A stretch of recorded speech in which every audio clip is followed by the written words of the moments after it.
সাহাবায়ে কেরাম আজমাইন একে অপরের সাথে সাক্ষাৎ হলে তারা দিনের আলোচনা করতেন, দীর্ঘ সময় পেলে দীর্ঘ সময় ধর্মের আলোচনা করতেন। যদি সময় কম থাকতো তাহলে এই সূরাটা তেলাওয়াত করে শুনিয়ে তারপরে তার থেকে বিদায় গ্রহণ করতেন। আমিও আজকে আপনাদের মাঝে সেই সূরাটা শুনে আমি আমার আলোচনা আজকে শেষ করতে চাই। সংক্ষেপ কথা, আল্লাহ রাব্বুল আলামিন এই মানব জাতির হেদায়েতের জন্য দুইটা ব্যবস্থা করেছেন।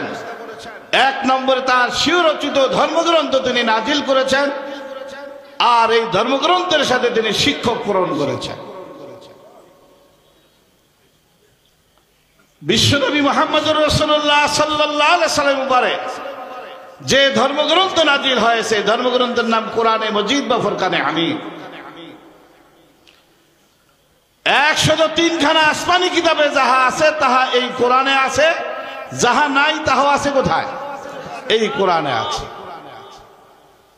আর এই কোরআন নাজিল হয়েছে যিনি সাইয়্যিদুল মুরসালিন খাতামান নবীন বিশ্বনবী মুহাম্মদুর রাসূলুল্লাহ সাল্লাল্লাহু আলাইহি সাল্লামের উপরে।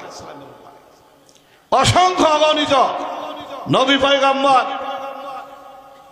তারা আল্লাহর কাছে আবেদন পেশ করেছেন, আল্লাহ তুমি আমাদেরকে পয়গম্বর না বানাইয়া, নবী না বানাইয়া, বিশ্ব নবী উম্মত যদি বানাইতে তাহলে আমরা খুশি হইতাম, আমাদেরকে ধন্য মনে করতাম। কিন্তু আপনি আমি কেউ আল্লাহর কাছে কোনো আবেদন করি নাই, নিবেদন করি নাই। আল্লাহ রাব্বুল আলামিন দয়ার বশবর্তী হয়ে বিশ্ব নবীর উম্মত হিসেবে প্রেরণ করেছেন। এজন্য আমরা খুশি না বাজা? খুশি না? আল্লাহ রাব্বুল আলামিন এই মানব জাতির জন্য দুইটা জগৎ সৃষ্টি করেছেন, ইহজগৎ পরজগৎ। এই ইহজগতের শুরু আছে, শেষ আছে, কিন্তু পরজগতের শুরু হবে, শেষ হবে না। আমরা প্রত্যেকেই সে অনন্ত জগতের দিকে যাত্রী, ঠিক না? ঠিক কর। যাই হোক, এই পরজগতের দুইটা স্থান রয়েছে, একটা ভেস্ট, একটা দোজখ, একটা জান্নাত আর একটা জাহান্নাম। যেভাবে দুনিয়ার দিকে যদি আমরা খেয়াল করে দেখব, এই দুনিয়ার বাদশাহীতে দুইটা স্থান রয়েছে, একটা বালাখানা, একটা জেলখানা, ঠিক না? ঠিক কর। যারা মন্ত্রী হন, যারা এমপি মন্ত্রী যারা রয়েছেন, নেতৃত্ব দেশের রয়েছেন, তারা দেশের বালাখানায় স্থান পান, ঠিক নটে। কিন্তু জেলখানায় যাইতে কষ্ট লাগে। মাথায় বাড়ি দিয়ে লোকটা মারিয়ে ফেলাইলেন, জেলে যাইতে কষ্ট আছে, কিন্তু ওই বালাখানায় যাইতে কষ্টের আছে না? না আছে? অনেক ত্যাগ তিতিক্ষার পরে এমপি মিনিস্টার হওয়ার পরে ওই বালাখানায় স্থান পাওয়া যায়। তদ্রুপ আল্লাহ রাব্বুল আলামিন যে জান্নাত তৈরি করে রেখেছেন, পরজগতের সুখ শান্তির জায়গা তৈরি করে রেখেছেন, সেই জায়গা আল্লাহ পাক বিনা বিনিময়ে দান করবেন না। আল্লাহ বিনা বিনিময় দিবেন? দিবেন না। যাই হোক, সূরা আসরের ভিতরে আল্লাহ রাব্বুল আলামিন কসম করেছেন, ওয়াল আসর বলে শপথ করেছেন, সময়ের কসম করেছেন, আসরের কসম করেছেন। আসরের নামাজের ওয়াক্তটা দিনের শেষ ভাগে হয় কিনা বলেন? আল্লাহ রাব্বুল আলামিন মানুষকে স্মরণ করে দিচ্ছেন, তোমার হায়াতের বেলাও যেন পশ্চিম আকাশে সূর্য ডুবে ডুবে এই অবস্থা, ওই সময়ের কসম। কারণ কিতাবের মধ্যে উল্লেখ আছে, মানুষের মৃত্যুর 40 দিন আগে আজরাইলের সামনে একটা গাছ থেকে একটা পাতা পড়ে, ওই পাতার ভিতরে সার সব ঘটনা লেখা থাকে, কি অবস্থায় কখন কিভাবে তার জানকান্দানি হবে সব উল্লেখ থাকে। আল্লাহ রাব্বুল আলামিন স্মরণ করে দিচ্ছেন আসরের শপথ, এই সময়ের কসম, ইন্নাল ইনসানা লাফি খুসর, নিশ্চয়ই দুনিয়ার সমস্ত মানুষ ক্ষতির মধ্যে আছে, জাহান্নামের পথে আছে। কথা কার? ইল্লাল্লাযীনা আমানু ওয়া আমিলুস সালিহাত। আল্লাহ রাব্বুল আলামিন বলেন, তারা জাহান্নামের পথে নাই, একমাত্র তারা যারা 1 নম্বরে ঈমান গ্রহণ করেছে, 2 নম্বরে আমলে সালেহ আদায় করেছে, নেক আমল করেছে। কোরআনের তাফসীর, কোরআন দ্বারা উত্তম তাফসীর। আল্লাহ রাব্বুল আলামিন অন্যত্র বলেছেন, ওয়াজারুল জাহিরাল ইসমা বাতিনাহু, তোমরা জাহিরি গুনাহ ছেড়ে দাও, বাতিনি গুনাহ ছেড়ে দাও। জাহিরি নেক করো, বাতিনি নেক করো।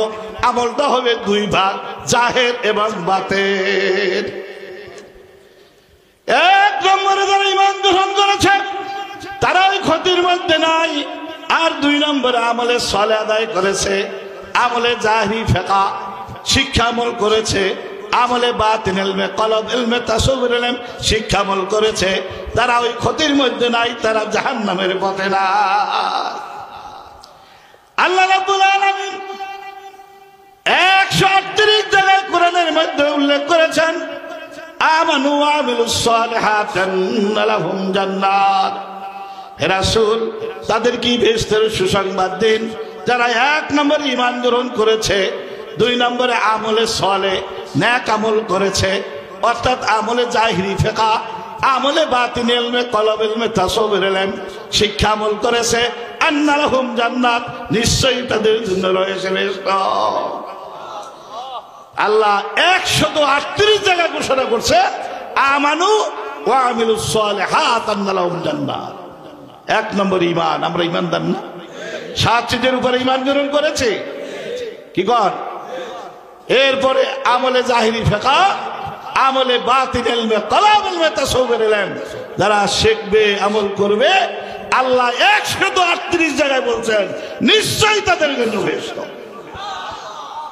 আজকে বর্তমান সমাজের দিকে দৃষ্টিপাত করলে দেখা যায় ইলমে কলব ইলমে তাসাউফ এই ইলম নিয়ে আজকে বর্তমান সমাজে ভুল বোঝাবুঝি রয়েছে।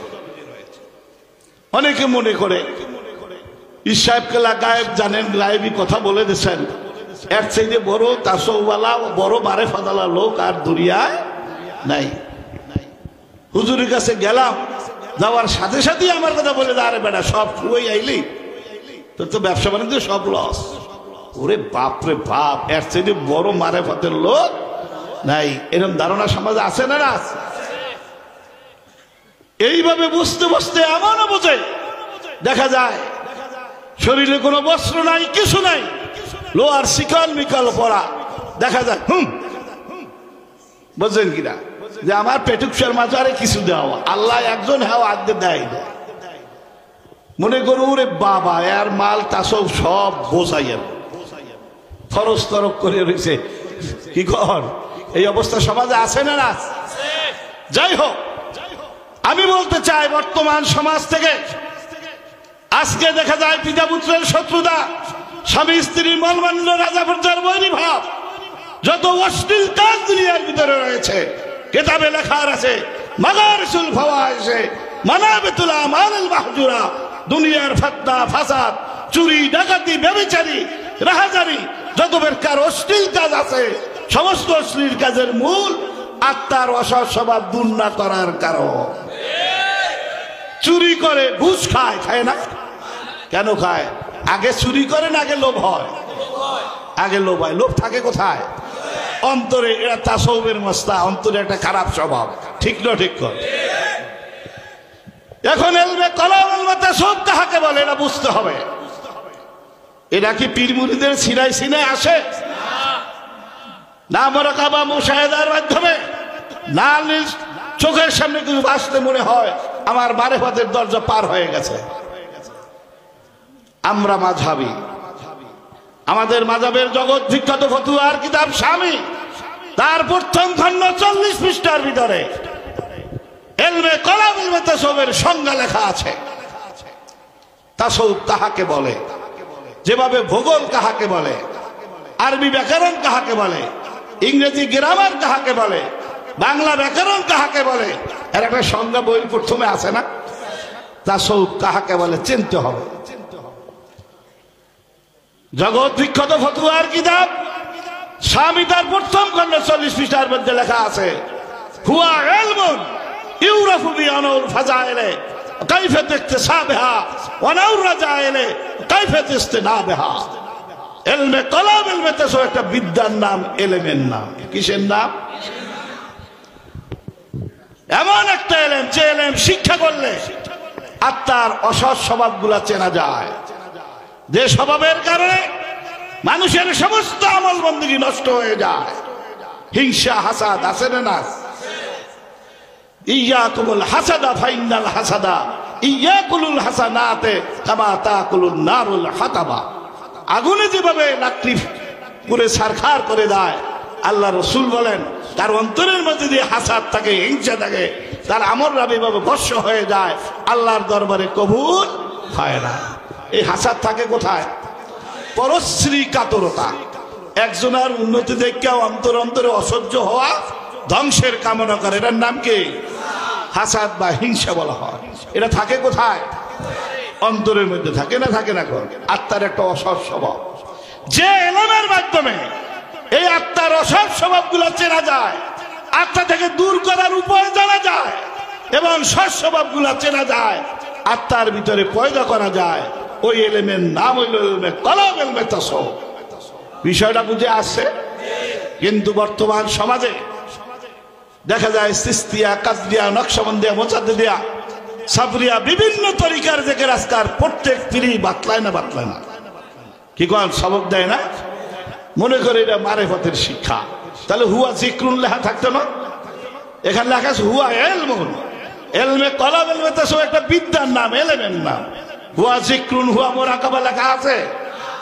তাহলে একটা বিদ্যার নাম, যে বিদ্যা শিক্ষা করা প্রত্যেক মুসলমানের জন্য ফরজ আইন, ফরজ। বর্তমান সমাজ থেকে বিশেষ করে এলমে কলম, এলমে তাসাউফের এই শিক্ষা থেকে আজকে সমাজ দূরে থাকার কারণে এই সমাজের যত অরাজকতা, সব কিছুর মূলে এই আত্মার তাসাউফ শিক্ষা, এই এলেম শিক্ষা মূল না থাকার কারণে। ঠিক না? ঠিক জোরে কর, ঠিক না?